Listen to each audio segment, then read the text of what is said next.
In Haas wordt zondag oktober werken aan het scootje. Het al 100 jaar oude schip moet helemaal opnieuw opgebouwd worden.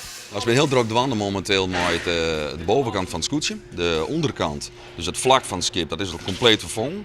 En ze zijn ook bezig met de dekken helemaal te monteren en een nieuwe roef erop te zetten. Stichting Het Ljouter Scootje is dwaande met een nieuwe haatsponsor. Maar dat ligt op een wachtje. De extra 10.000 euro's voor de verbouw moeten daarom bij bestaande sponsors en fondsen wij komen. We hebben een goede afspraak gemaakt met hoe de werf. We zijn op pak nog wat terug. Want straks als we het trein hier maar dan is het wakker zit duur. Dus laten we dan gewoon terug pakken. En dan moeten we misschien de centraal uitkomen. Waardoor we hebben wel vertrouwen in dat het goed komen. Maar het schip moet in ieder geval klaar. Dat zit al aardig op.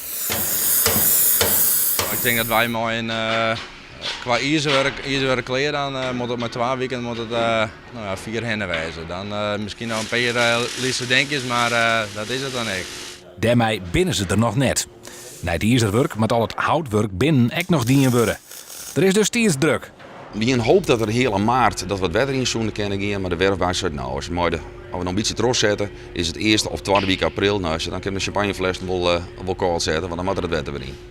En dan is het afwachten dat het verbouwde schip bij de SKS de komende jaren meidwaan zal om prijzen.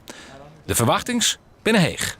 Dit hier zal onze skipper Siete Meter. Die heeft zo'n zal wel hier worden voor even wennen wijzen.